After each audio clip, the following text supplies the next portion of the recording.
بسم الله الرحمن الرحيم. يا أيها النبي إذا طلقتم النساء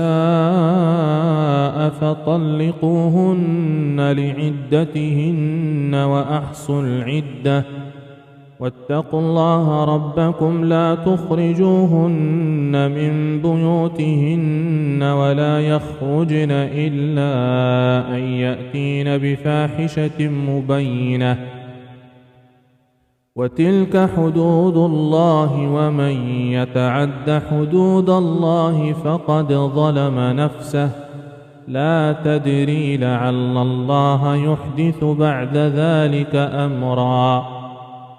فإذا بلغن أجلهن فأمسكوهن بمعروف أو فارقوهن بمعروف وأشهدوا ذوي عدل منكم وأقيموا الشهادة لله ذلكم يوعظ به من كان يؤمن بالله واليوم الآخر ومن يتق الله يجعل له مخرجا ويرزقه من حيث لا يحتسب ومن يتوكل على الله فهو حسبه إن الله بالغ أمره قد جعل الله لكل شيء قدرا.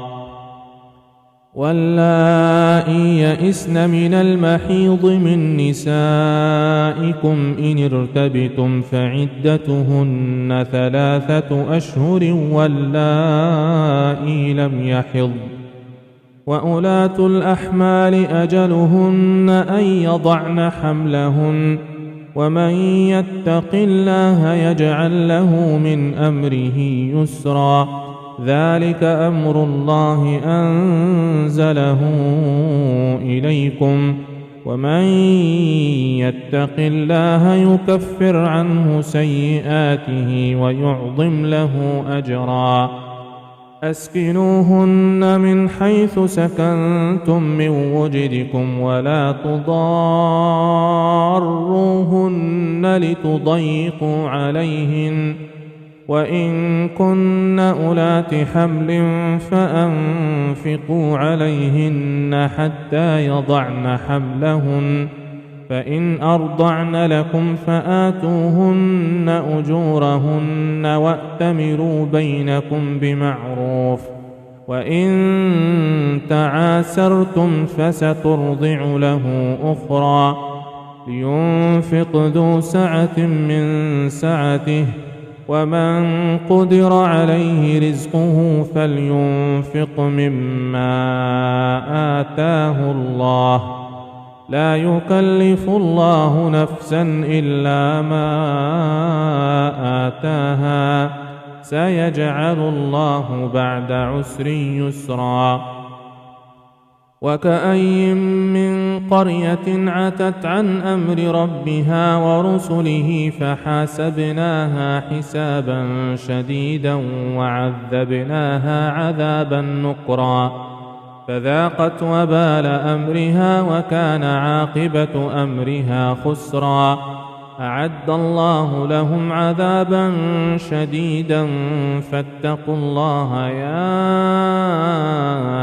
أولي الألباب الذين آمنوا قد أنزل الله إليكم ذكرا.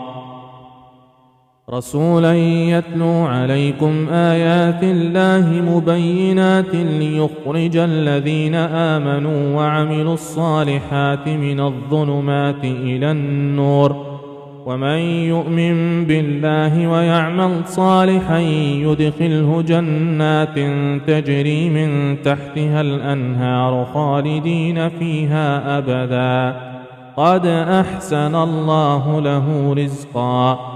الله الذي خلق 7 سماوات ومن الأرض مثلهن يتنزل الأمر بينهن لتعلموا أن الله على كل شيء قدير وأن الله قد أحاط بكل شيء علما.